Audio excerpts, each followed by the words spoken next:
Hosanna, Hosanna, gloire à Dieu. Je vous salue, mes frères bien-aimés, en Christ Jésus. Même vous, les sœurs, je vous salue. J'aimerais partager ce message avec vous pour que nous ayons la vie. Oui. Notre thème s'intitule « Qui est en bonne santé ?» Oui. J'aimerais partager ce message avec vous.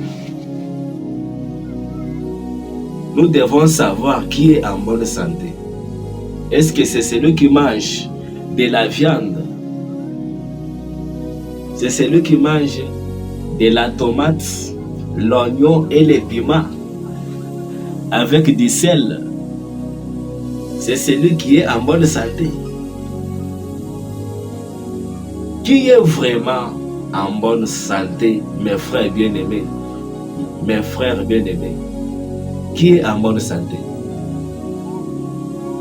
Parce que beaucoup de gens disent que celui qui est en bonne santé, cette fille-là est devenue grosse. Elle mange de la viande chaque jour. Elle mange bien. Elle est devenue grosse. Ce garçon-là est devenu gros. Parce qu'il mange les coqs, la poule, la chèvre. Il mange de la viande chaque jour. Il est devenu en bonne santé. Est-ce que c'est celui qui est vraiment en bonne santé? Notre thème s'intitule « Qui est en bonne santé ?» C'est la Bible qui va répondre à ma question. J'aimerais lire le verset biblique, Proverbe 3. Proverbe chapitre 3, verset 7. Je lis au nom de Jésus-Christ. Oui. Écoutez très bien, mes frères bien-aimés. Proverbe 3, 7. Ne sois pas sage à tes propres yeux. Crains l'Éternel et détourne-toi du mal. Ce sera la santé pour tes muscles et un rafraîchissement pour tes os. Vous écoutez, ici Dieu nous donne des conseils d'avoir la crainte pour lui, pour que nous ayons la santé pour nos muscles et un rafraîchissement pour nos os. Oui. C'est là moi je comprends. Celui qui est en bonne santé pour ses muscles, c'est celui qui craint l'Éternel. Oui. Donc nous devons avoir la crainte de Dieu. Celui qui est en bonne santé, ce n'est pas celui qui mange de la viande. Ce n'est pas celui qui mange les coqs, la poule. Non. Celui qui est en bonne santé, celui qui a donc... qu'est-ce que je peux dire? Je vais lire. Au verset 7, je peux recommencer. Ne sois pas sage à tes propres yeux. Crains l'Éternel et détourne-toi du mal. Ce sera la santé pour tes muscles. Donc, celui qui a la santé pour ses muscles, c'est celui qui craint l'Éternel. Et c'est celui-même qui se détourne du mal. Oui. Celui qui craint l'Éternel, celui qui détourne du mal, c'est celui qui a le commandement de Dieu en lui. Oui, oui.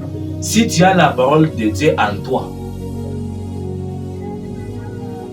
tu es en bonne santé. Oui, oui. Donc tu as la santé pour tes muscles. Même celui qui a des gros muscles là, n'est pas en bonne santé. Celui qui a des gros muscles, des gros bras, il n'est pas en bonne santé pour ses muscles. Selon la parole de Dieu, il dit, ce sera la santé pour tes muscles à celui qui craint l'Éternel. Nous devons avoir la crainte de Dieu. Oui. nous devons avoir les commandements de Dieu à nous. Nous devons avoir la parole de Dieu, la loi de Dieu, les préceptes de Dieu à nous. Nous devons pratiquer la parole de Dieu. Nous devons pratiquer les commandements, la loi de l'Éternel, afin que nous ayons la santé pour nos muscles. Ici, j'interprète la Bible. J'interprète ce qu'on a écrit. Parce que beaucoup de gens savent que moi, je suis en bonne santé parce que ces derniers temps, je mange bien. Je mange de la viande chaque jour.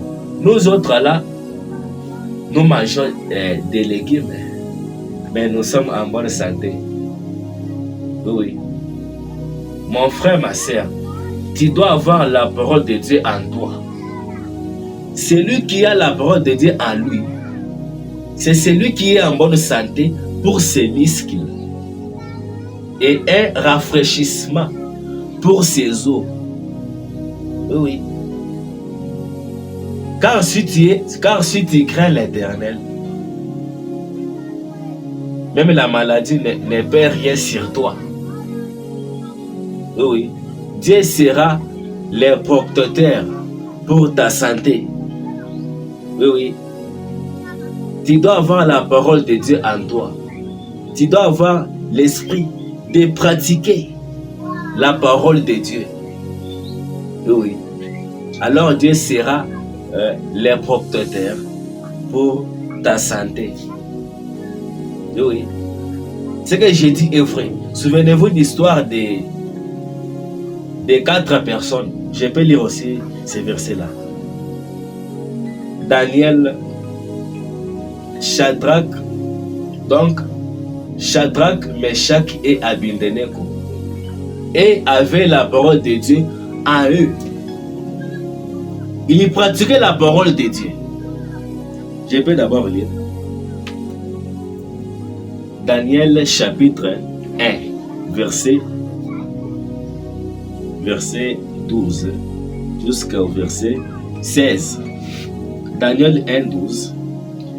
Ici, c'est ces 4 personnes qui disent au chef là. 12.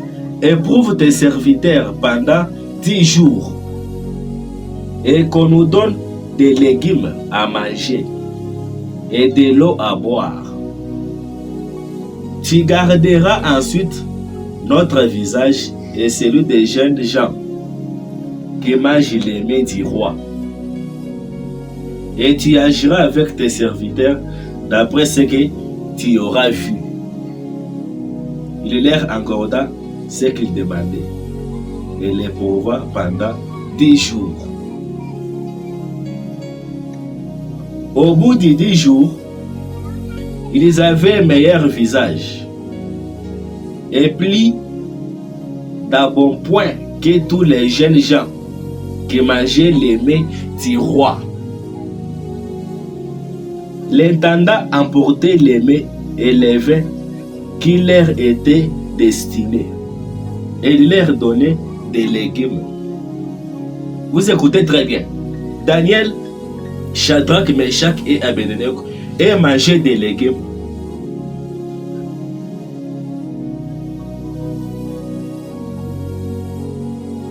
Je suis au verset 16.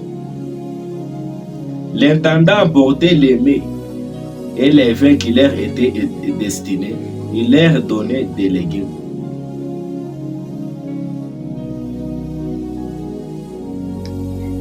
Dieu accorda à ces 4 jeunes gens de la science, de l'intelligence dans toutes les meilleures et de la sagesse. Et Daniel expliquait toutes les visions et tous les songes.